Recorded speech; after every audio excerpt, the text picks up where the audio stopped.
This is the Right Now Podcast with Sarah Werner. Episode 43, How Important is Networking for Writers?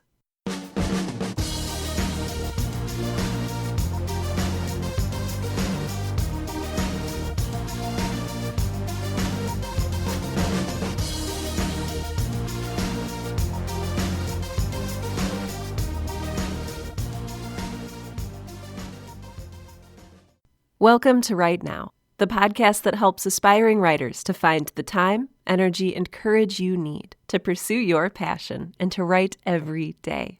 I'm your host, Sarah Werner, and there's just a lot going on today. Many of you who listen regularly know that I live on the edge of a graveyard, and today there is actually a funeral going on right now. No pun on the phrase right now intended, by the way. And it's also raining. Perhaps appropriately, I don't know. And it's raining so hard that the roof in my office is leaking. And so I've put a little towel on the floor here to absorb the sound of the water dripping onto the floor. So there's just a lot going on. And all of these rather dismal things hopefully won't make it too difficult to record what I hope will be a really inspiring and uplifting episode of the Right Now podcast. So to lift the mood just a little bit, I would like to read some emails that I receive from listeners just like you, and maybe you are the listener who sent me one of these. The first one is from podcast listener Shay, who says, "As always, I love your words. Thanks so much for your podcast. I truly enjoy it." Well, Shay, thank you so much for your words. You are just lovely. Thank you so much for getting in touch with me.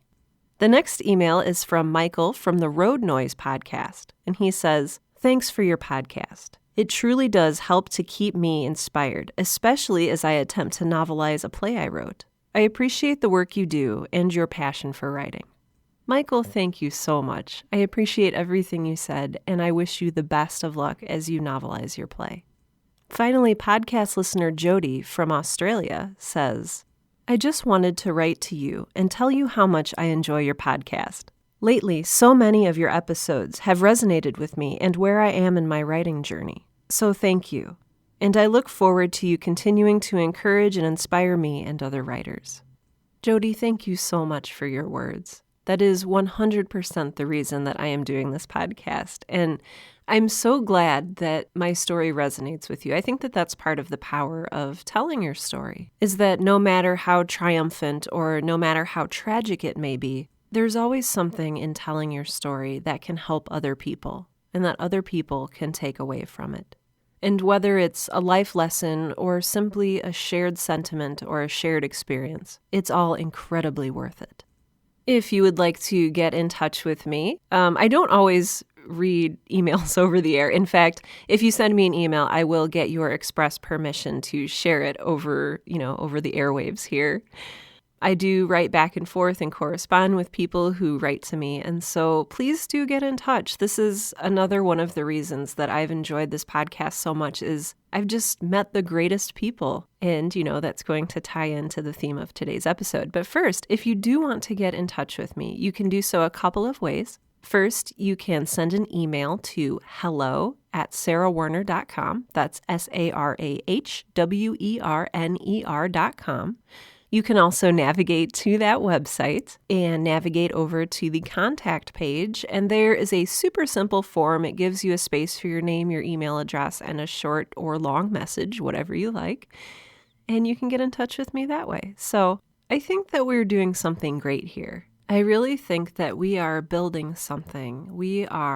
We're working and pushing forward in our own creative works and making headway in our own creative projects and living creative lives. And even if this podcast hasn't necessarily helped you make tangible progress on whatever project it is you have in mind, hopefully it's at least got you thinking about starting something creative or even living in a more creative way.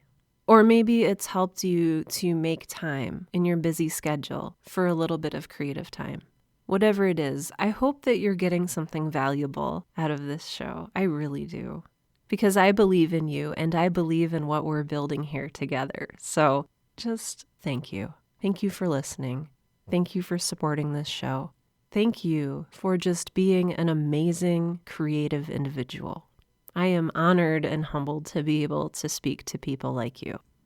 So today we're going to be talking about networking.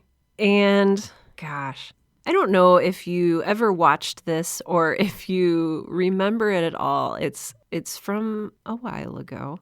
There was a Canadian comedy troupe called Kids in the Hall, and they did comedy sketches, and they were just brilliant and avant-garde and ahead of their time in so many ways. But some of my favorite sketches that they did were about corporate life, because right after I graduated from college with my, liberal arts degree and my dreams of truth and beauty and poetry and all of those wonderful nebulous things, I immediately worked through a series of very, very corporate jobs.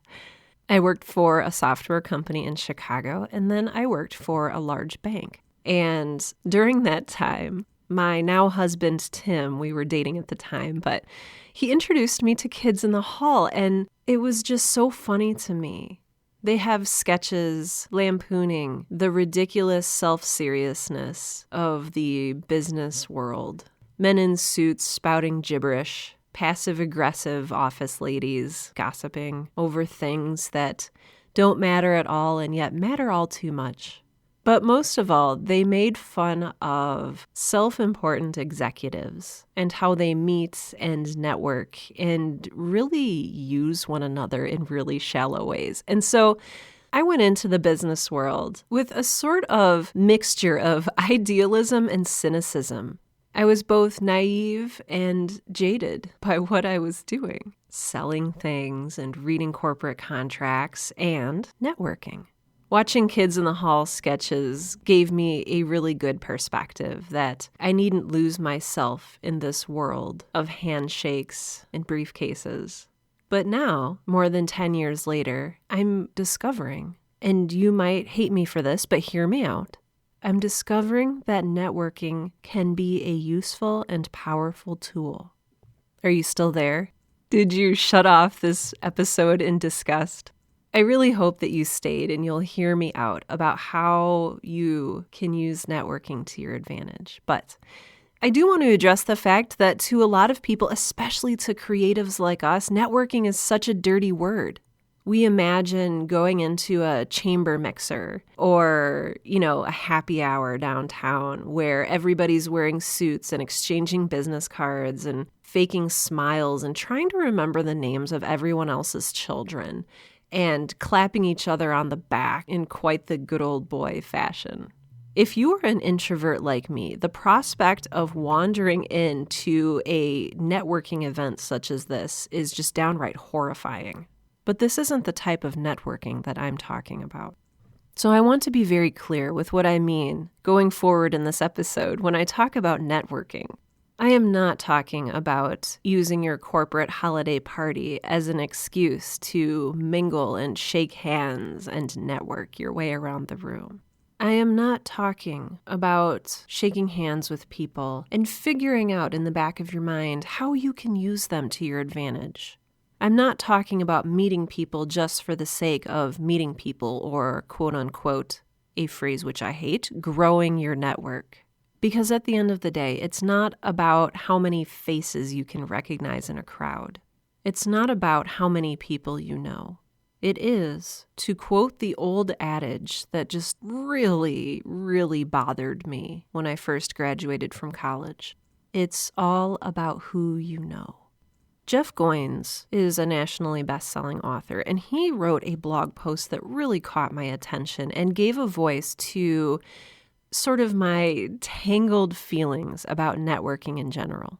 In his blog post called The Unfair Truth About How Creative People Really Succeed, which I'll link to in the show notes for this episode, Jeff Goins talks about how a lot of the time when we say a writer got lucky and that they found success through luck, a lot of the time that quote-unquote luck was formed by networking.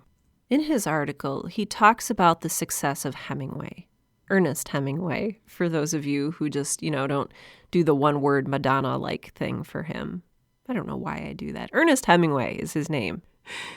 He's a very famous American writer, and he wrote classic works and redefined a style of writing that really, I think, changed how we all write to this day. And so you say, oh, Hemingway, he was just great. And that's why he got to be so famous and so successful. Actually, that's not the reason he became so successful. Now, don't get me wrong, he's an excellent writer, just as you may be an excellent writer. But at the outset, at the very beginning, he was an excellent writer who didn't know anyone. And so no one was publishing his work, and he wasn't making any money. And so essentially he said, screw this, I'm going to Paris. And so he left and went to Paris where the living was cheap, and he fell in with this artistic community. While he was in Paris, Hemingway met Gertrude Stein, Ezra Pound, James Joyce, and got connected with a bunch of people who eventually connected him to Scribner's, the publisher who would later publish his novels. I quote from Jeff Goins' article, which I encourage you to read the entire thing because it's definitely a new perspective. But his article says, due to the connections created through that community, Hemingway became one of the most famous writers of the 20th century. It's inconceivable such a development could have happened anywhere else, not because there was something special about the Left Bank in Paris at that time, but because without a network, creative work does not endure. Now, since Hemingway's time, I know that a lot of writers have gone to Paris looking for the inspiration and maybe even the connections that Hemingway found there. And maybe they found them and maybe they didn't. What I'm saying is, please do not feel like you need to go to Paris in order to write or to be able to connect with people or network or find inspiration.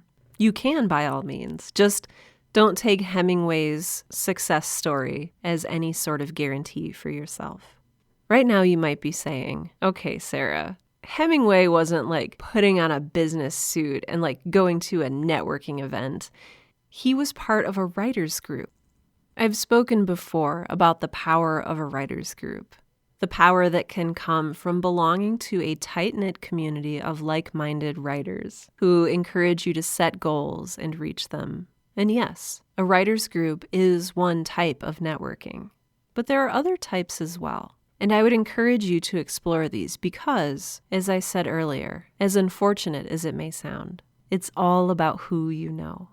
So say you're an introvert and you write every day from your house or your apartment or from the coffee shop across the street. How am I supposed to meet people? How am I supposed to make connections? You might be asking. And besides, if I'm really a good writer, I can make it on my own. I don't need anyone else. I thought that too for the longest time. I worked at corporate jobs while writing on the side for years and years. And I didn't meet anyone because I didn't really connect with the people at my corporate jobs, to be very honest. It was hard for me to make friends, and it might be hard for you to make friends. And I want to tell you that I understand all of that. But at the same time, I wouldn't be where I am today if I hadn't met several key people. And as I continue to talk to successful people, more and more, I find that, yeah, it is all about who you know. Relationships is what it all comes down to. If you don't like thinking of it in the, it's all about who you know, I know that that has an icky ring to it, but it also doesn't dissolve the fact that it's true. I wouldn't be where I am today if I hadn't met several very key individuals in my life. You may already have some individuals like this in your life. A mentor, someone who's prominent in your local community, a boss or an older coworker who can show you the ropes, a librarian at the local library, a member of your writers group, a college friend or a high school friend that you went to school with that now works in publishing. For me, it all happened when I started working at ClickRain. There, I met Peter Adal, who introduced me to the concept of podcasting and suggested that I start my own. There, I was able to attend a year-long leadership seminar called the MB Women's Leadership Program, where I connected with a group of about 25 up-and-coming leaders in the community. And I noticed a remarkable difference in my life before and after I began connecting with people, aka networking. All of a sudden, job opportunities started coming my way, blogging opportunities, When I started my podcast, it got even bigger. Authors began to get in touch with me to be on my show. I think that this is important, that all of this time, I took care to build these relationships and to really invest myself in meeting and being present with these people. I didn't just shake hands and say, pleased to meet you, and hand them my business cards, slap them on the back, and walk away. I treat them like family. I think that there is an immense and underrated power in just being willing to sit back and listen to someone else talk. But I'm getting ahead of myself. Right now, you're probably saying, Sarah, I'm an introvert. Sarah, I don't work at a very connected website agency. Sarah, I live in a city of millions of people and no one will ever notice me. Sarah, I am really shy and uncomfortable meeting people. All of these are okay, and you can still enjoy benefits of networking. Because in this beautiful digital modern age, you don't have to see people and meet them face to face in order to meet them and know them. And in fact, that was the very first place that I started. When I realized that I had trouble making friends at the corporate places I was working, I turned to the internet, like any good nerd does. When I started doing this, Twitter was the big social media platform, and so I jumped on there back in maybe 2008 and billed myself as a writer and started tweeting about writing and books and my passion for both of them. Then I realized that, sometimes it's nice to have something more substantial to tweet about that you've written yourself, and so I started blogging. And that's when I began to build a community of friends online, aka a network of writers who cared about the same things that I did. Now, some people are saying, you can't network over social media. It's just a bunch of people with megaphones shouting over each other. But I disagree. I think that you can. Online, social media, blogging, this is one place you can begin to network and still be an introvert and feel safe and not go outside of your comfort zone. I know that everybody's like, oh, step out of your comfort zone, but I also am well aware that that is not possible for many people. And for many years, I was included in that group. I had to learn to become a bit of an extrovert, but we'll talk more about that in a bit. Back to social media and the idea of people just shouting over each other. It takes a long time, as anything worth doing does. And no matter what you're using, if it's Twitter, Snapchat, Anchor, WhatsApp, Facebook, Instagram, whatever it is you're using.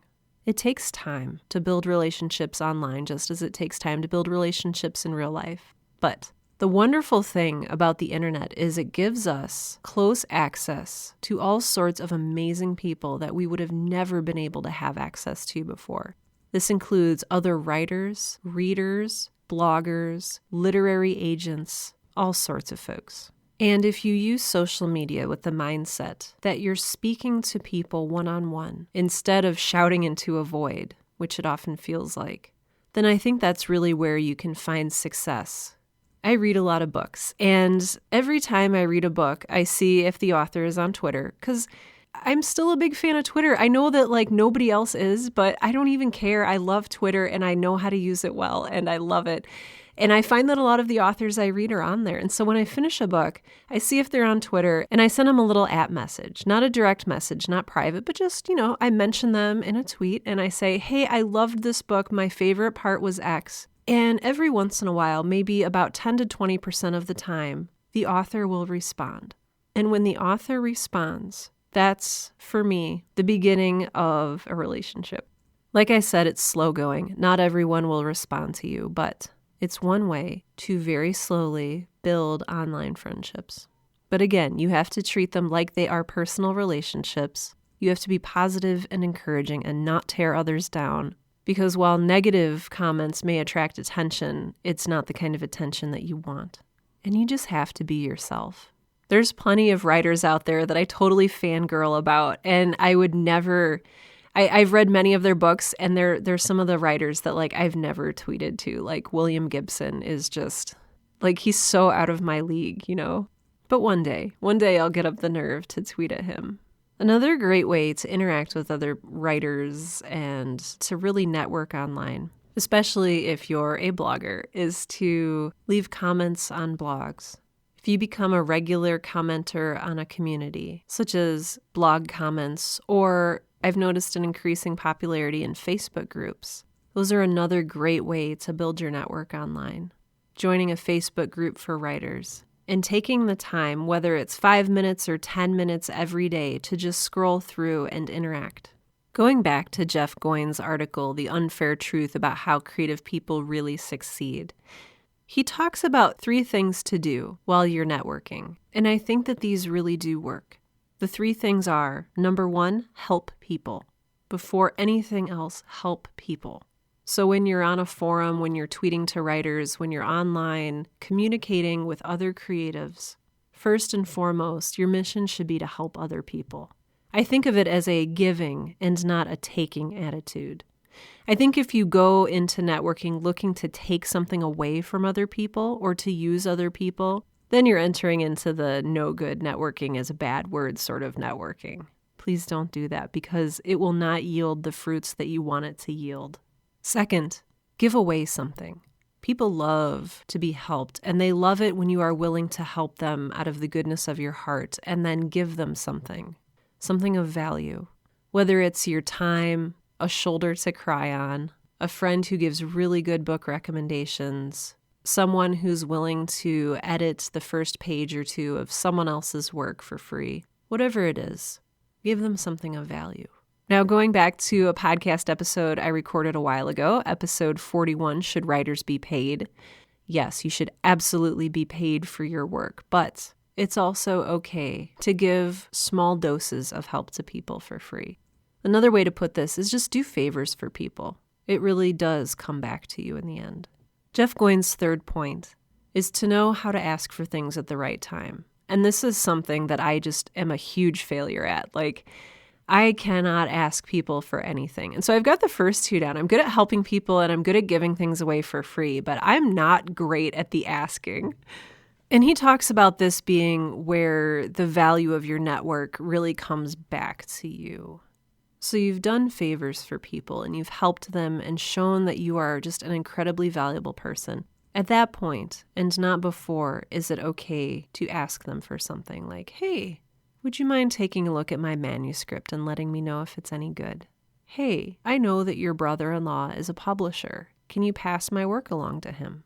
Again, this is not something I'm good at. It's not something I've ever really done, but it is something that a network can be very valuable for if you have the right foundation in place. So we've talked about networking online, and whether you're just connecting with people over LinkedIn or joining a Facebook group or tweeting to writers and other bloggers and creatives that you admire, I hope that you are pleasantly surprised by the people you meet and the people who respond to you. But online is not the only way to meet people. It's just a really good starting place for introverts. Another great way to network with other creatives and other writers is to attend a conference or join an association. Again, conferences might be difficult for introverts. I remember the very first conference that I went to alone. It was in Minneapolis, and so it was about 4 hours away. And I was staying in this hotel, and then I would go to the conference during the day. And I loved the sessions because I love learning. I'm a lifelong learner. I would sit in the front row and take notes in my little notebook and just be happy as a clam. But the second that each session at the conference ended, I would be filled with this cold horror that, oh no, I have to mingle and meet people. And so as an introvert, I was very uncomfortable. And there was this little mixer thing the first night of the conference that I went to. And I pretty much just hung out a corner eating free cheese and drinking free wine. And eventually by the end of the night, I found my way over to a group of computer programmers and felt more comfortable. And so kind of nerded out with them a little bit. But it was really uncomfortable. And I want to be very honest about that. Conferences are not for everyone, and going to a conference does not guarantee that you will suddenly emerge from your introvert cocoon like a beautiful butterfly. It took me many conferences and many client meetings in my current position and just constant exposure to talking with people and dealing with the unexpected things that they might say. I think as an introvert, that's my worst fear, is that I'll be stuck in a situation and not know what to say. I hate anything unexpected in that way. Like when the phone rings and I don't know who it is, that's terrifying for me. Answering the phone is terrifying. You heard it here first. So I guess, email me, text me, whatever. Just never call me, ever. I don't even remember where I was going with that. Oh, that's right, conferences. Conferences, however, if you are more comfortable with people, they can be a great way to meet people. Conferences, generally, you gather because you are passionate about something, you are a member of a niche audience, and likely everyone else who has paid money to go to this conference has very similar interests and passions to you. And what my advice is, talk with the speakers if you can. I always stay after sessions and shake hands with the speaker and say, hey, I'm following you on Twitter now. You did a great job. Thank you for your time. I really appreciate it. If there's panels at your conference, talk to the panelists. Talk to the person who is emceeing or hosting the panel as well. Talk with the people who are running the conference. You might be surprised at the friendships you can establish. So we've covered online, social media, blogging, conferences, associations. The last one I want to talk about is the one that's been most effective for me. And I think that I've mentioned this before as a great way to connect with a mentor, but I call this the cup of coffee. This one can also be very good for introverts. If you can get past the hurdle of being willing to get in touch with somebody you admire, someone nearby in your community, and invite them to sit down over a cup of coffee, your treat, of course. It's just, I can't explain what an amazing experience this can be. Or maybe I should because I'm podcasting about it and, you just don't want to take my word on it. So I learned about the cup of coffee from my leadership program. In fact, it was kind of an assignment that we had to do. We had to think of someone in the community that we admired and either call them or send them an email. And of course, since I'm terrified of the phone, I sent an email just saying like, hey, I really admire your work. I'm this person and I'm, explain who you are and invite them to sit down for a cup of coffee. Say, I'd love to just treat you to a cup of coffee and hear your story or pick your brain or whatever phrase you want to use. And what happens is you meet at a coffee shop. It can be before work. If you can scoot away during work, you can do that. I can't. So for me, it's usually before work or right after work. You buy them a cup of coffee, which even if you're cash strapped is $2 or $3 at the very most, or depending where you live. I'm in the Midwest where people are frugal and things are cheap. So for me, it's not a huge investment, but you thank them for coming. And you say, I really admire this or this, and I'm just so curious to hear about X, Y, or Z. And like I said earlier, the very most important thing you can do is sit back, make eye contact, and listen. We live in a world of megaphones, social media platforms, people screaming about politics. Listening is a rare quality. But I think it is also something that we as writers possess naturally. I think that writers are natural listeners. We're always listening and looking around and being observant. We're listening for how does dialogue sound? What makes it natural? How do people speak? What stories are they telling? We are natural listeners. And especially as introverts, I think we're natural listeners. We like to process what we hear.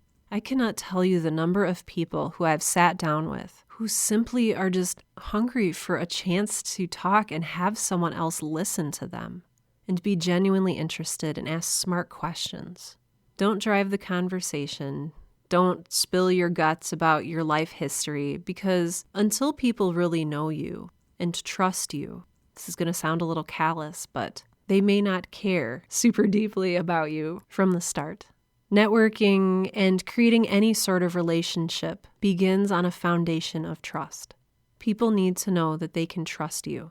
And so be genuine, be polite, be interested, ask questions, and most importantly, listen and thank them for their time. I said this is good for introverts because, A, it's one-on-one, and so it's not intimidating. You're not speaking in front of a crowd. You're not crushed by people. I mean, depending where you meet. Maybe you meet in a very crowded coffee place. But there's also this lovely no-pressure situation where you are free to just listen to their story. and listen to them speak about how they got to where they are today, or about how they solved problem X, or what they're doing about situation Y. You're just there to drink it in, and there's something very freeing about that. So no matter what type of writer you are, if you're a blogger, fiction writer, nonfiction, if you write for your career, if you're a ghostwriter, or if you're looking to do any of these things, knowing the right people can really give you a boost. They can recommend you, they can write blurbs for your book, they can connect you with other people who might be able to help you.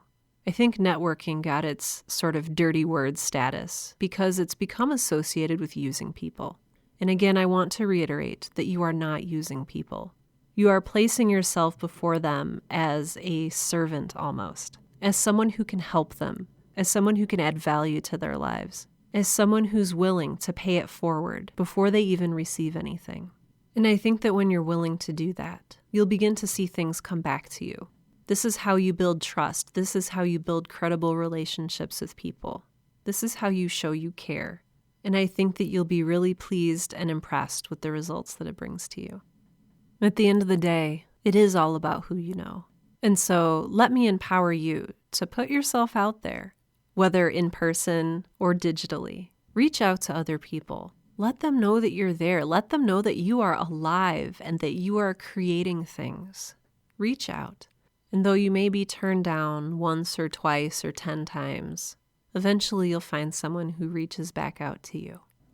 This week's book of the week is Leviathan Wakes by James S.A. Corey. And yes, after like a billion weeks, I finally finished reading this book, which is in its very own way a Leviathan in and of itself.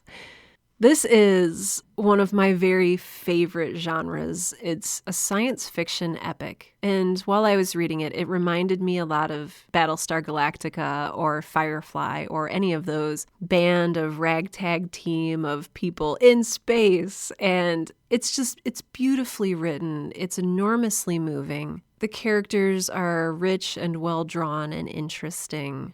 I just thought it was really marvelous. I don't want to say a whole lot because there's so many twists and turns that happen with the plot that I hate spoilers. I hate them so much, and I do not want to spoil this amazing book for you. It does take a while to slog through, as you can see, but it is well worth it. If you like sci-fi, even if you don't like sci-fi and you want to try it out for the first time, this is, I think, probably a really great starting point for you. It's extremely readable in the way that the Game of Thrones books are very readable. There's not a lot of funky alien names with lots of Z's and apostrophes in them. And in fact, well, again, I don't want to spoil it for you. But what you'll find here is a beautifully, deeply moving story of humans being humans, and love and loss and shock and adventure. It's sci-fi, it's film noir, it's mystery, it's adventure. It's so very many things. It does have adult language and adult themes, so if you're sensitive to that kind of thing, this is not the right book for you. But if you're willing to give it a try, I think you'll enjoy it.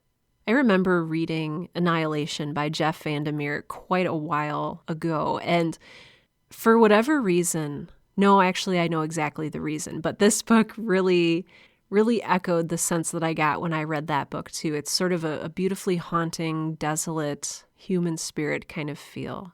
So let me know your thoughts. If you've read it, if you are interested in reading it, let me know. I recommend this with 2 very enthusiastic thumbs up. I want to end this week's episode, as I end every episode, by thanking you. Seriously, thank you for listening. Thank you for reaching out to me. Thank you for connecting with me. Thank you for writing. The world needs your story, and it needs to hear your voice. And I'm so glad that you're either taking steps to create that story or even just thinking about it. Special thanks this week go out to not only you, my listeners, but also to my Patreon supporters. Patreon is a secure third-party donation platform where people can give $1 an episode, $2 an episode, 10, whatever. There's no limits.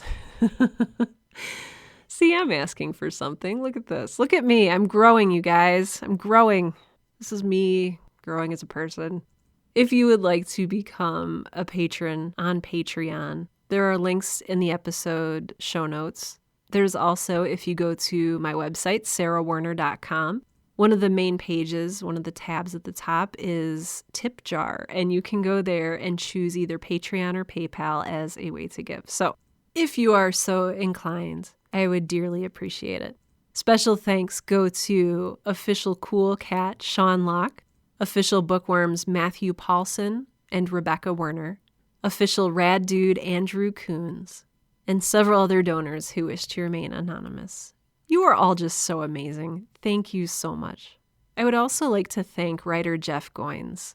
He does so much. I follow him on Medium and I follow him on Twitter, and I've bought all of his books. And he's just a really great, humble dude who loves to write and who I think very genuinely wants to see other writers succeed. So once again, I've linked to the article that I referenced in today's show notes, but I also encourage you to follow him on Twitter or Facebook or wherever you happen to be. I think that he'll provide great value to you. And with that, this has been episode 43 of the Write Now podcast, the podcast that helps aspiring writers to find the time, energy, and courage you need to pursue your passion and to write every day. I'm Sarah Werner, and I hope that you find as much joy and power in networking as I have.